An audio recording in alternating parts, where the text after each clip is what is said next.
Hello बच्चों and hello आरबियंस, I am your physics teacher और मैं आपके साथ हूँ वापस एक नए वीडियो को लेकर।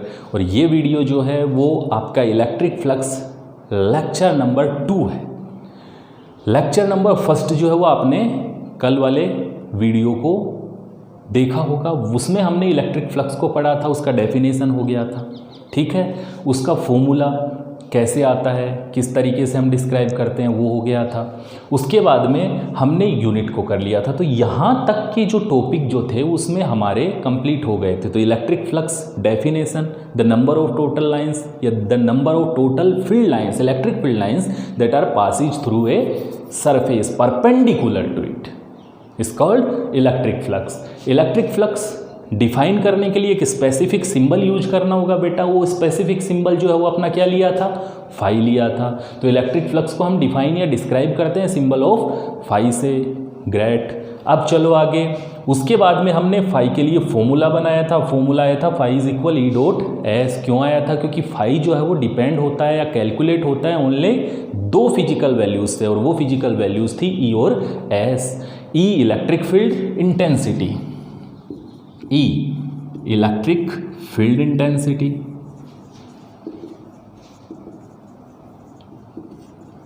And S vector area normal.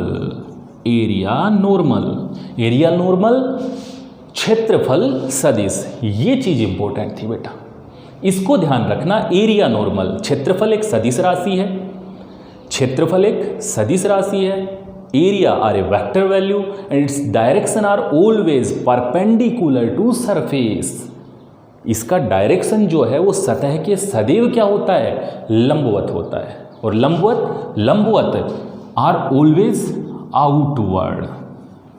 लेना कैसा है बेटा, ऑलवेज आउटवर्ड। एग्जाम्पल दिया था पिछले वीडियो में, आप चेक करना। ये सरफेस, इसके लिए एरिया नॉर्मल या एरिया वेक्टर मेरी साइड, बट आप observer then area vector in your direction, ठीक है। तो कोई भी सतह है, मान ले ये सतह है, तो इस सतह के लिए मुझसे पूछा जाए कि एरिया वेक्टर किधर है, तो मैं बोलूँगा इधर, ठीक है। लेकिन दूसरे से पूछा जाए तो उधर है, ठीक है। लंबवत क्यों होता है वो एक एग्जाम्पल से मैंने बताया था। देखो 5 साइड वाला स्क्वायर लिया था, उसके लिए जब एरिया वेक्टर का वैल्यू निकाला तो मैग्नीट्यूड 25 हुआ, और उसका डायरेक्शन जो है वो अलोंग जेड एक्सिस यानी के कैप से आया, ठीक है। तो उसको फिर भी क्लियर करने के लिए वापस आप अपने पिछले वीडियो पे जाए। हम यहाँ से अब आगे अपना टॉपिक जो है वो स्टार्ट करते हैं, और इलेक्ट्रिक फ्लक्स का ये टॉपिक जो है वो आज इस लेक्चर में हम कंप्लीट कर देंगे विद एग्जाम्पल। चलो तो ठीक करें शुरुआत। चलिए, तो विद्युत फ्लक्स हमने स्टडी कर लिया था, डेफिनेशन हो गया था, पूरा समझ लिया था, फॉर्मूला आ गया था, और वहाँ से हम एट लास्ट यूनिट को डिफाइन कर देते हैं। यहाँ तक हो गया था। अब हम चलते हैं बेटा डायमेंशन पे, ठीक है। डायमेंशन और वैल्यू कैसा है। डायमेंशन, देखो डायमेंशन के लिए भी आपको बताया हुआ है कि डायमेंशन को अगर डिफाइन करना है तो डायमेंशन को डिफाइन करने के लिए डेफिनेशन जो है वो फॉर्मूला देगा, फॉर्मूला ही आपको यूनिट देगा, और यूनिट जो है वो ही डायमेंशन देगा, ठीक है।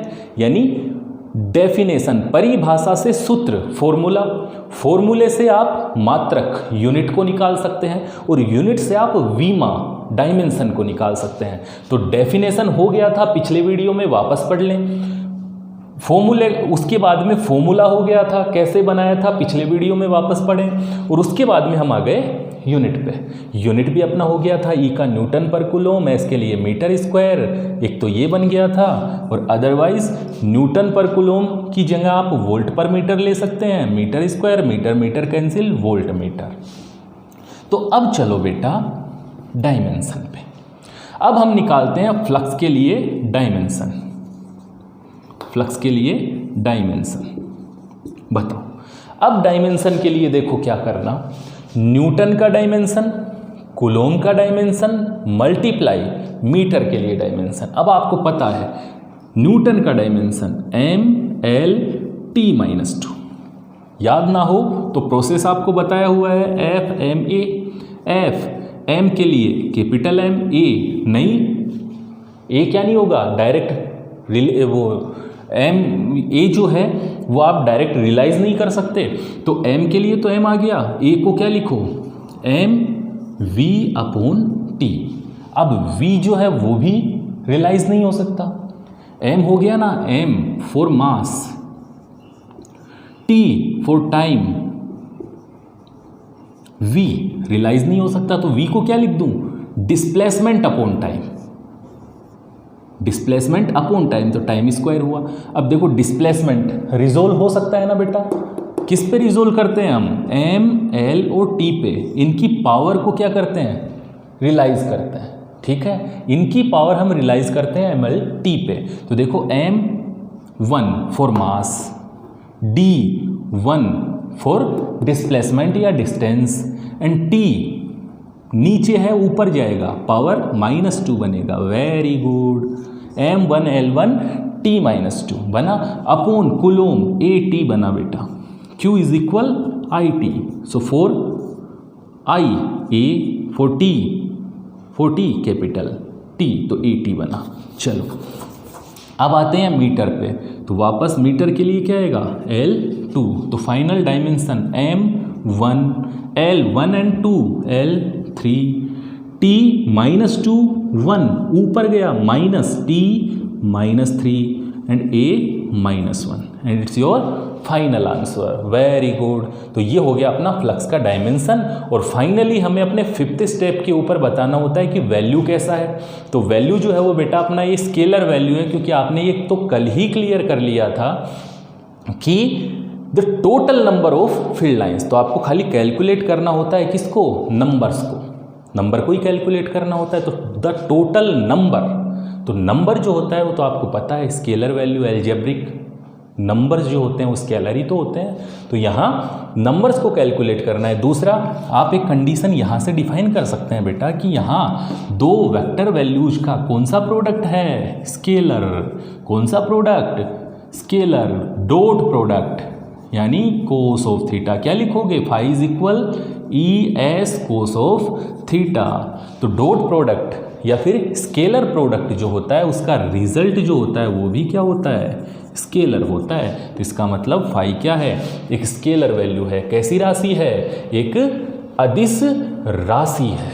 तो यहाँ तक अपना फ्लक्स जो है वो पूरा हो गया। अब देखो बेटा इसके special cases, some special cases. एक एग्जाम्पल करते हैं छोटा सा, एक छोटा सा एग्जाम्पल करते हैं। Electric field,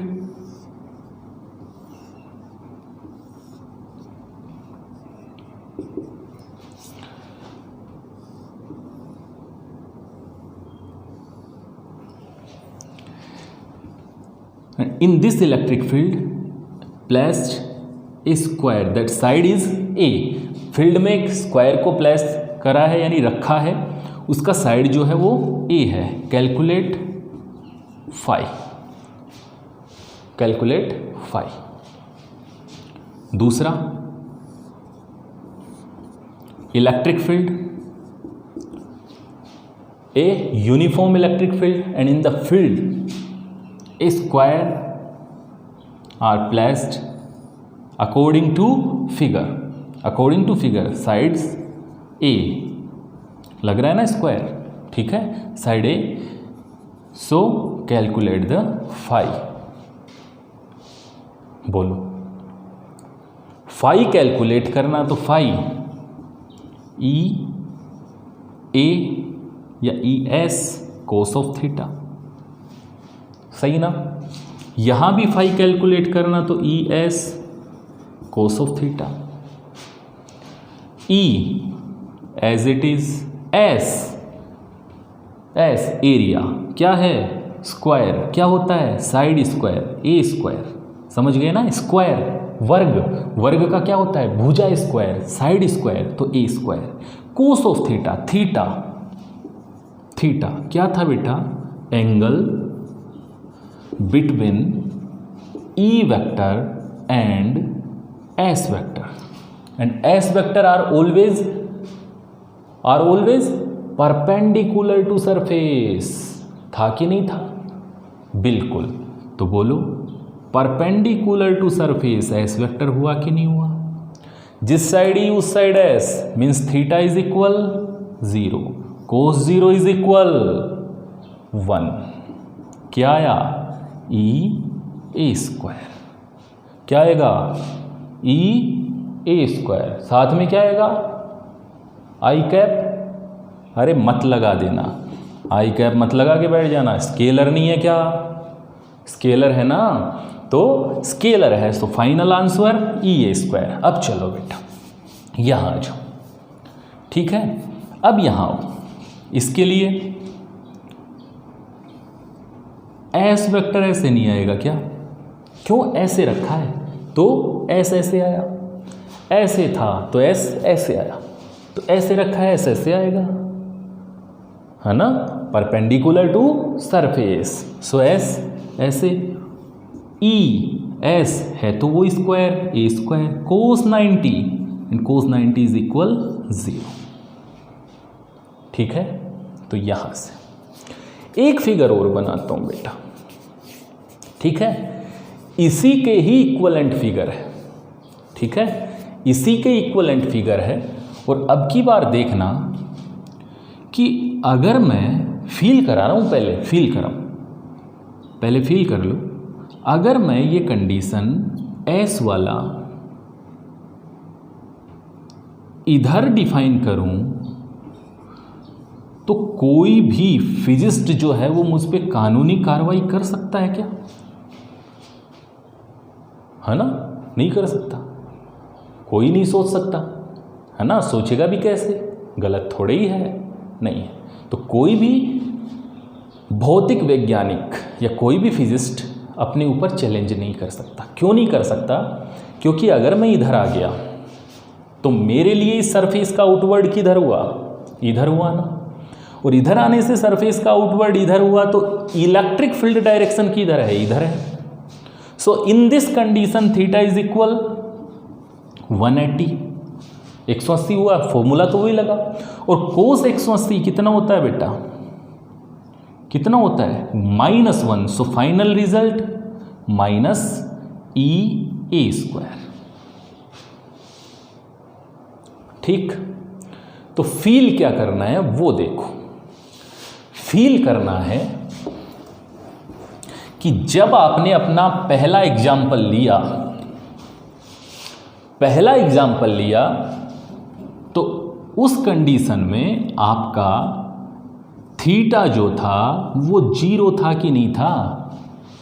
so if theta angle between E and S, E vector and S vector, electric field intensity and area normal. So if theta, यानी जब theta is equal 0 then phi is equal E S. Because reason बताओ नीचे, है ना। चलो यहीं से कर लेते हैं। ई डॉट एस लिखोगे ना भाई, तो ई एस कोस थीटा लिखोगे। थीटा कितना बोल रहे हो? 0 बोल रहे हो। 0 बोलने का मतलब क्या है? 0 बोलने का मतलब है कि ये सरफेस, ये एस वेक्टर और इसी डायरेक्शन में क्या है? E vector. Means electric field intensity and surface vector are is in equal direction, so both are parallel to each other, so angle theta is equal 0। और theta is equal 0 तो cos 0 is equal 1, so phi is equal ES and phi is equal ES। And यहां से देखो एक बात, volt meter, ठीक है। यहां से देखो एक बात, यूनिट लगा देना चाहिए बेटा, अच्छा लगता है, सुंदर लगता है। यहां से एक बात नोट करो बेटा कि ये सरफेस था, ये इलेक्ट्रिक फील्ड था और ये एरिया वेक्टर था, तभी तो थीटा 0 हुआ ना, ये केस है ना, तभी थीटा 0 हुआ। तो इसका मतलब इस फिगर के लिए जो भी ऑब्जर्वर है ये जो भी एक्सटर्नल एजेंट है उसको ये फील्ड लाइंस इस सरफेस से कैसे आती हुई लगेंगी, बाहर आती हुई। बोलो लगेंगी कि नहीं लगेंगी? ठीक है, चलो दूसरा केस लेते हैं। First, second, if theta is equal 180 लेता हूं बेटा पहले। Theta is equal 180, so phi is equal E S cos of theta, वही डॉट लगाओगे पहले cos of theta. Cos 180 is equal -1, so phi is equal minus E S volt metre. बोलो क्या करोगे बेटा? ये सरफेस, ये इलेक्ट्रिक फील्ड, सरफेस हुआ, इलेक्ट्रिक फील्ड हुआ, बट अब की बार एक्सटर्नल एजेंट इधर है, ऑब्जर्वर इधर है, एस इधर जाएगा ना। क्यों? S are always outward, are always outward इधर। तो कितना हुआ? 180, सो 180 -1। सो अब की बार बताओ, तो जो इधर है तभी तो ऐसे इधर है, और जो इधर है उसको फील्ड लाइंस अंदर जाती हुई दिखी कि नहीं दिखी? दिखी ना। तो यहां से समझो, जो फील किया है उसको क्लियर करो, और क्लियर क्या करो कि अगर फील्ड लाइंस किसी सरफेस से आती हैं, आती मतलब बाहर जाती हैं, निकलती हुई, ठीक है, किसी सरफेस से फील्ड लाइंस बाहर की ओर आती हैं, बाहर की ओर आती है मतलब आउटवर्ड, मतलब आउटवर्ड, किसी भी सरफेस से फील्ड लाइंस बाहर की ओर आती है, आउटवर्ड मतलब एग्जिटिंग कर दो चाहे, या फिर क्या करो? एग्जिटिंग। आउटवर्ड करो चाहे क्या करो? एग्जिटिंग। ठीक है, क्या करो? एग्जिटिंग या फिर आउटवर्ड। तो बोलो है कि नहीं है? चेक करो। बाहर आता हुआ भाई, बाहर आता हुआ है कि नहीं है? तो जब भी किसी सरफेस से फील्ड लाइंस एग्जिटिंग होती है या फिर आउटवर्ड होती हैं या फिर ये कहें बाहर आती हुई होती हैं, तो उसके लिए फाई का वैल्यू जो आप कैलकुलेट कर रहे हो वो क्या है? पॉजिटिव। फाई का वैल्यू क्या है? पॉजिटिव। है कि नहीं है बेटा? चेक करो है कि नहीं है? है सर, ऑब्वियसली है। तो आउटवर्ड या exiting flux are always positive. याद रखना, फर्स्ट नोट लगा के लिखना, नोट लगा के लिखना कि exiting flux always positive. Exiting flux are always positive. ठीक है, अब चलो फील करो बेटा, वापस इस पे फील करो कि इसके लिए अगर ऑब्जर्वर इधर है तो उसे फील्ड लाइंस अंदर जाती हुई दिखेंगी ना। इट मीन्स एंटर कर रही होंगी कि नहीं कर रही होंगी सरफेस में? तो सरफेस में अंदर जाती हुई एंटरिंग होंगी। ठीक है, तो एंटरिंग है कि नहीं है? है। और अगर एंटरिंग है तो बेटा वैल्यू चेक करो, माइनस आया कि नहीं आया, मतलब नेगेटिव। माइनस आया कि नहीं आया, मतलब नेगेटिव। तो इसका मतलब second note entering flux always negative. ये बात नोट रखना कि बाहर निकलने वाला जो होता है वो हमेशा पॉजिटिव और अंदर जाने वाला जो होता है वो नेगेटिव। और एक सेकंड था, थर्ड केस जो लेना है वो लेना है बेटा, if theta is equal 90, so phi is equal E S cos 90 and cos 90 is equal you know well 0, so phi is equal 0. In this condition electric field are in this direction and surface are situated in the field, are placed in the field in this condition. अच्छा बनाओ sir थोड़ा सा, ऐसे समझे, ऐसे ठीक है, तो ये इलेक्ट्रिक फील्ड और इसके लिए सरफेस वेक्टर ऐसे आ जाएगा, ये एस वेक्टर। तो अब की बात ऐसे है, कुछ भी नहीं निकला। ठीक है, तो ये हो जाएंगी अपनी सम स्पेशल कंडीशंस।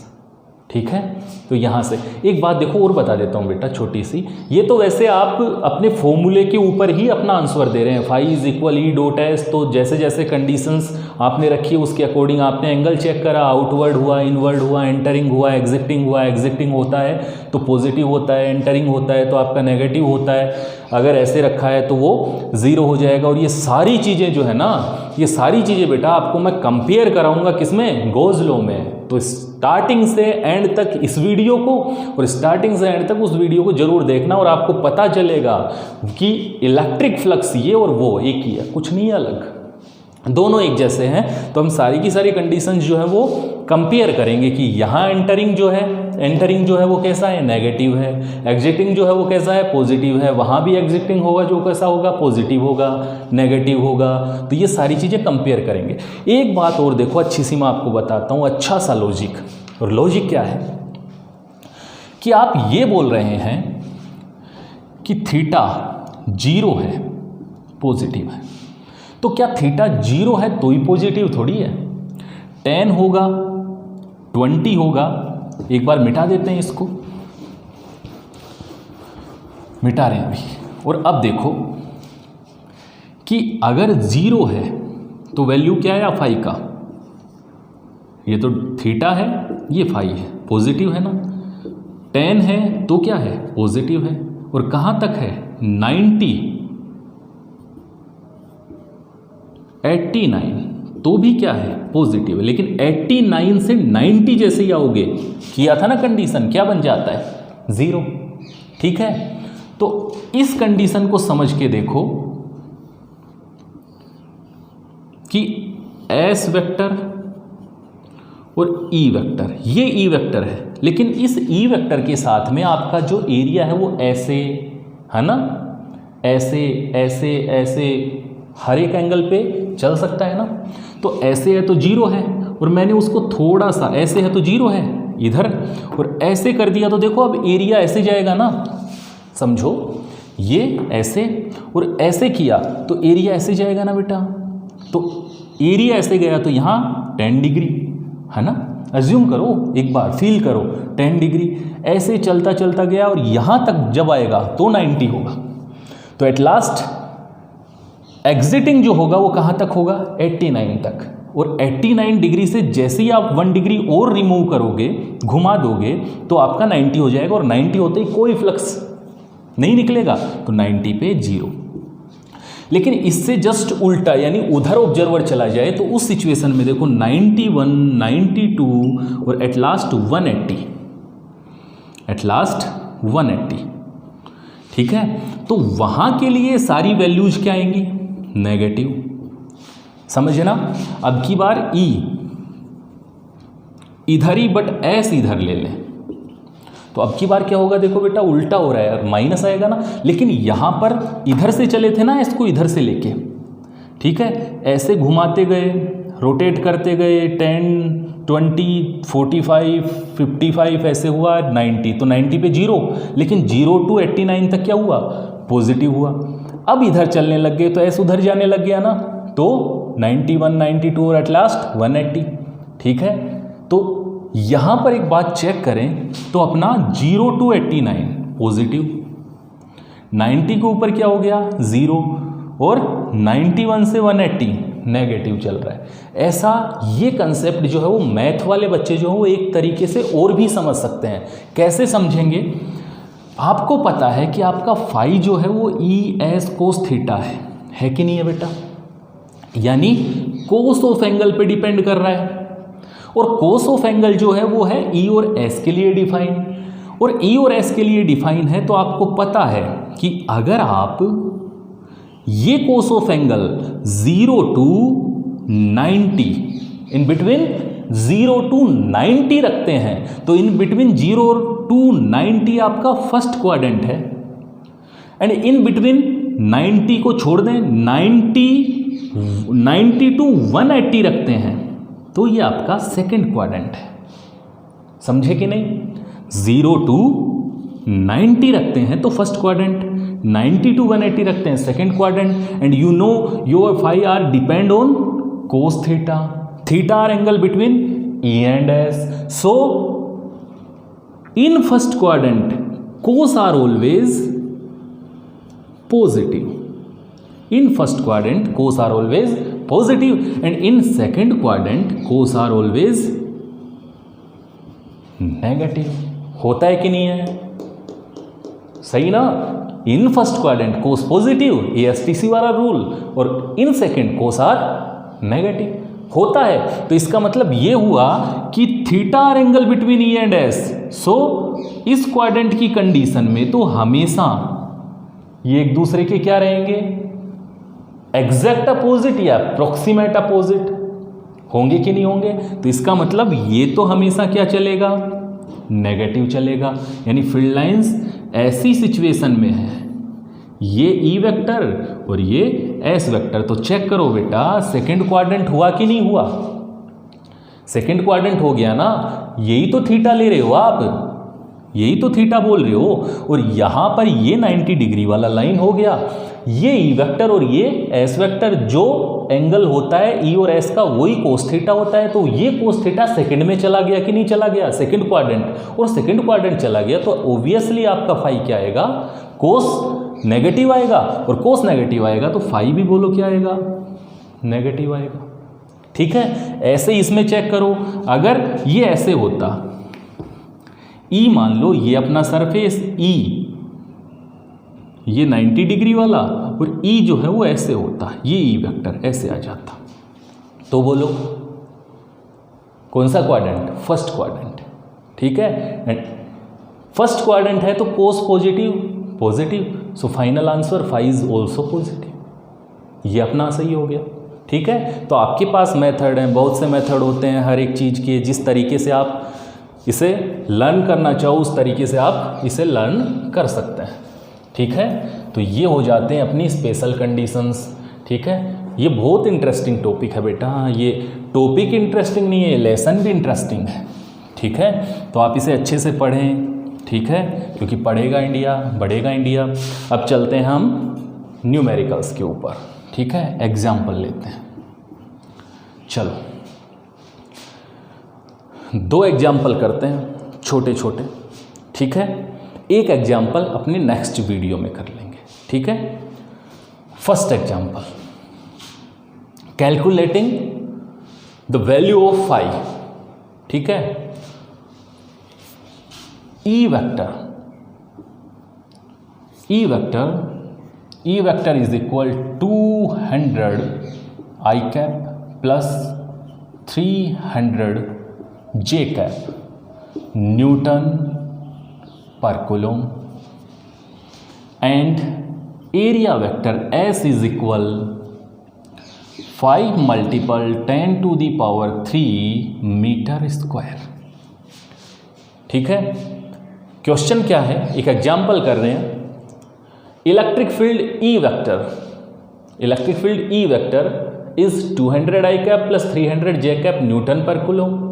ठीक है, and a area vector that are placed in electric field, इस इलेक्ट्रिक फील्ड में रखा है, that are placed in electric field S vector is equal 5 multiple 10 to the power 3 meter square.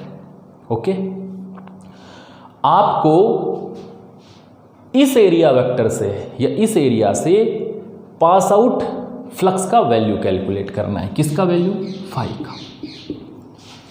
सीधा सा topic है बेटा, सीधा सा एग्जांपल है। Phi is equal you know E S cos of theta, होता है कि नहीं। लेकिन सोच के देखो, E S cos of theta means यहाँ थीटा एंगल चाहिए कि नहीं चाहिए, और इन क्वेश्चन आपको E और S इन वेक्टर फॉर्मेट दिए हैं, यानी थीटा डिफाइन करके नहीं दिया।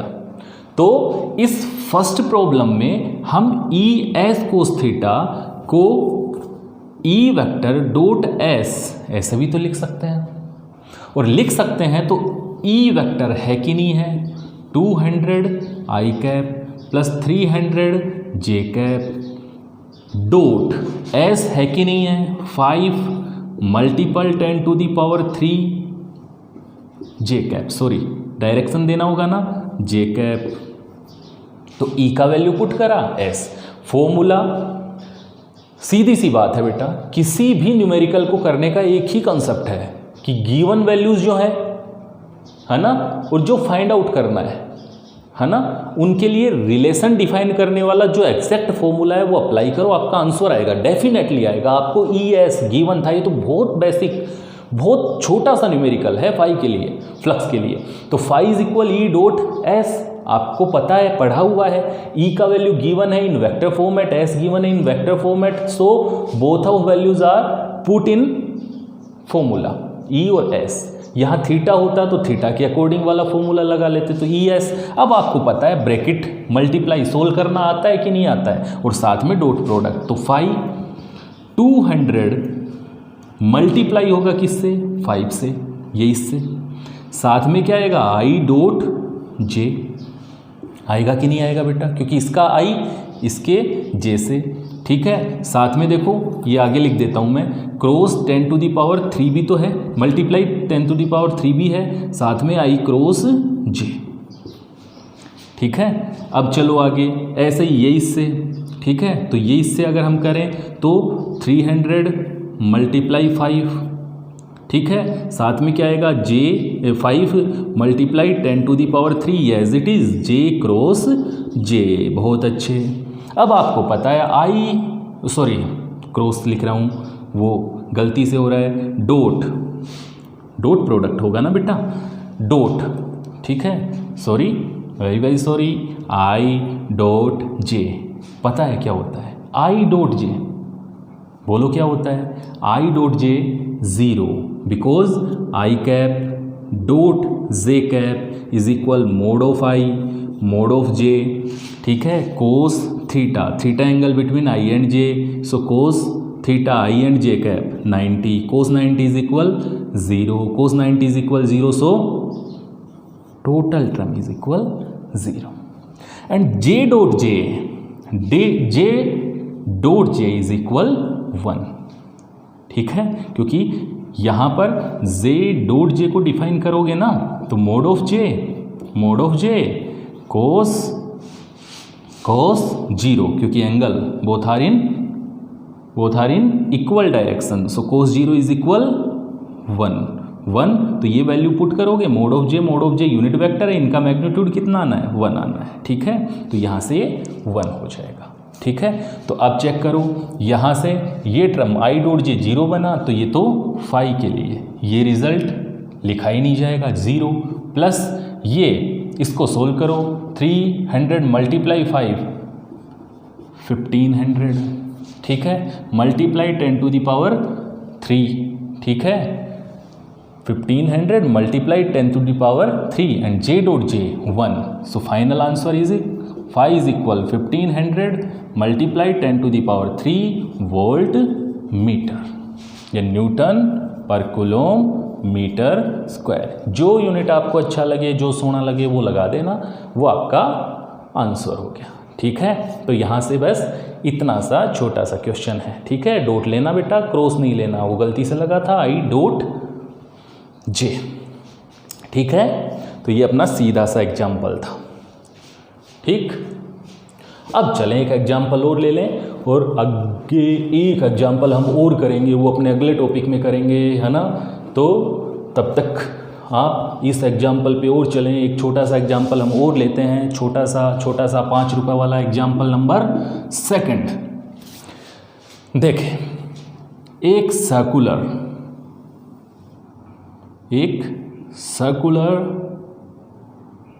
लूप है, ठीक है,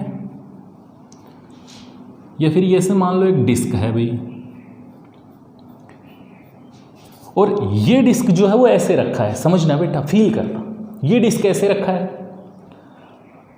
ठीक, ये डिस्क ऐसे रखा है, और इलेक्ट्रिक फील्ड जो है वो इससे ऐसे पास आउट हो रहा है,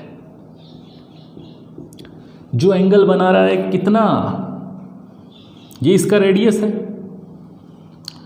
एक सर्कुलर डिस्क है जिसका रेडियस कितना है, कैपिटल R, रेडियस है बेटा कैपिटल R, ठीक है। और इस कैपिटल आर रेडियस वाले सर्कुलर डिस्क से इलेक्ट्रिक फील्ड ऐसे पास आउट हो रहा है, और ये इलेक्ट्रिक फील्ड का जो डायरेक्शन है वो सरफेस से एंगल क्रिएट कर रहा है कितना कितना कितना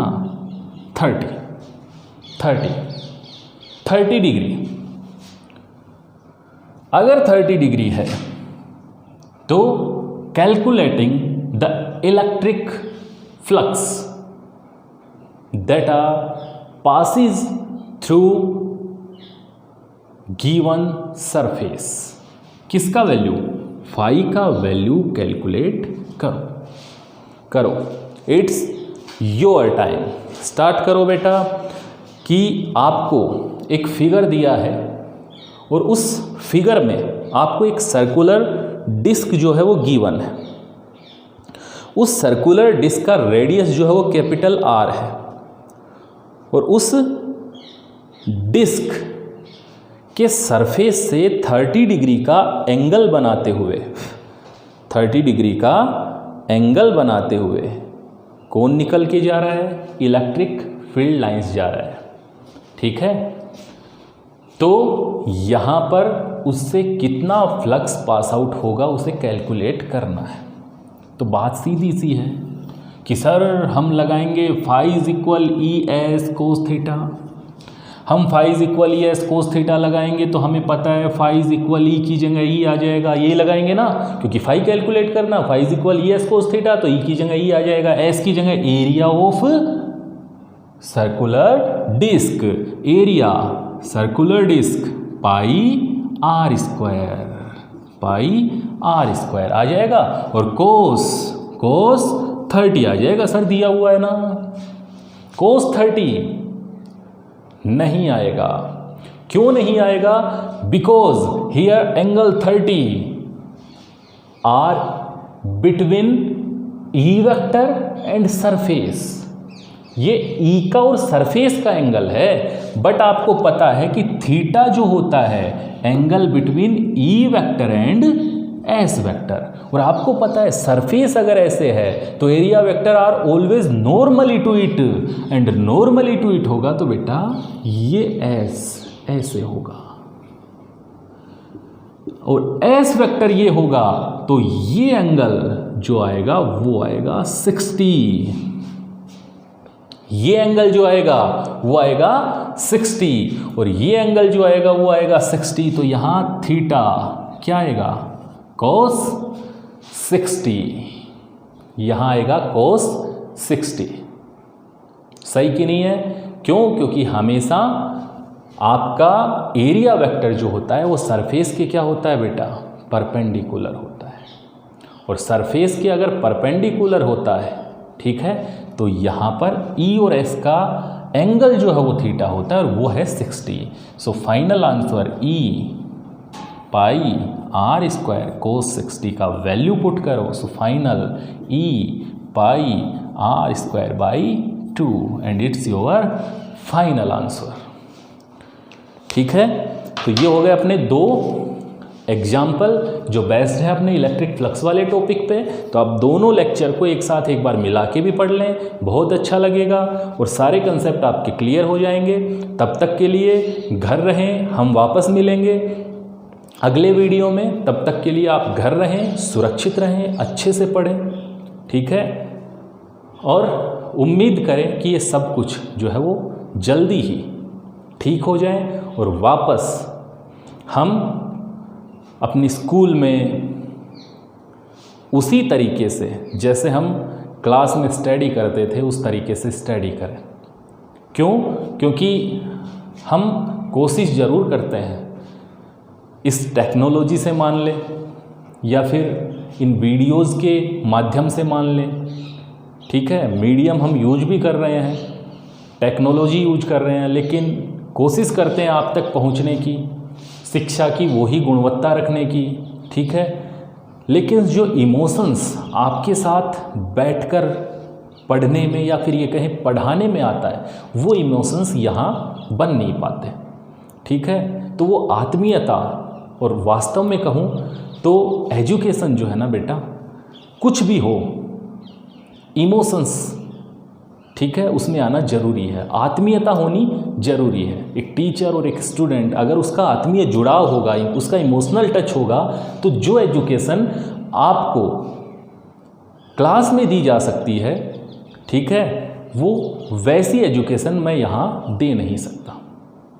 उसका रीज़न है क्योंकि यहाँ पर मैं हमेशा उतना दे पाता हूँ जो मेरे पास है। मेरे पास है उतना देने का मतलब इससे है कि जो मेरे दिमाग में एट अ प्रेजेंट टाइम आया है वो मैंने आपको दिया है, लेकिन उसके साथ किसी भी स्टूडेंट का कोई भी एक्स्ट्रा क्वेश्चन या कुछ भी चीज़ें जुड़ी नहीं हैं, ऐड नहीं हुई हैं। और जब तक ऐड ना हो, बाय द वे मैं इस टॉपिक को पढ़ा था, आपका भी बीच में से कोई सवाल आता, कोई क्वेश्चन आता, सर ऐसा कैसे हुआ, ऐसा कैसे हुआ, वो चीज़ें है ही नहीं।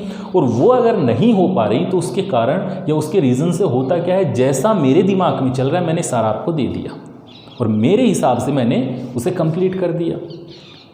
लेकिन आप सोच के देखें, आप खुद विचार करें इन बातों पे। तो आप प्रे करें गॉड से, भगवान से दुआ करें कि ये माहौल जल्दी ही ठीक हो और हम उसी माहौल में वापस एक साथ बैठकर पढ़ पाएँ, ठीक है। लेकिन मानता हूँ ये दौर अलग है और यह दौर जो है वो हमारी लाइफस्टाइल में चेंज करा के भी जाएगा, ठीक है। इसलिए कुछ दिनों की बात है, आप सभी एकजुट होकर एक मर्यादा के साथ और साथ में एक उत्साह के साथ इस कोविड-19 वायरस से लड़ाई लड़ें और जल्द ही हम एक नए सवेरे के साथ इस सारे के सारे माहौल में, इस डर के माहौल में से बाहर निकल कर आएंगे और वापस उसी लाइफस्टाइल के साथ हम अपनी एजुकेशन को स्टार्ट करेंगे, ठीक है, और उसी इमोशंस के साथ स्टडी करेंगे, ठीक है। इसलिए तब तक, जब तक ये माहौल एक तरीके से संतुलित नहीं हो पाता है, ठीक है, एटमॉस्फेयर जो है वो हमारे लिए या फिर एक एजुकेशन के लिए सही नहीं हो पाता है, माहौल सही नहीं हो पाता है, तब तक आप इन वीडियोस के माध्यम से पढ़ते रहें। पढ़े ज़रूर बेटा, आपसे रिक्वेस्ट यही है कि पढ़े ज़रूर, ठीक है।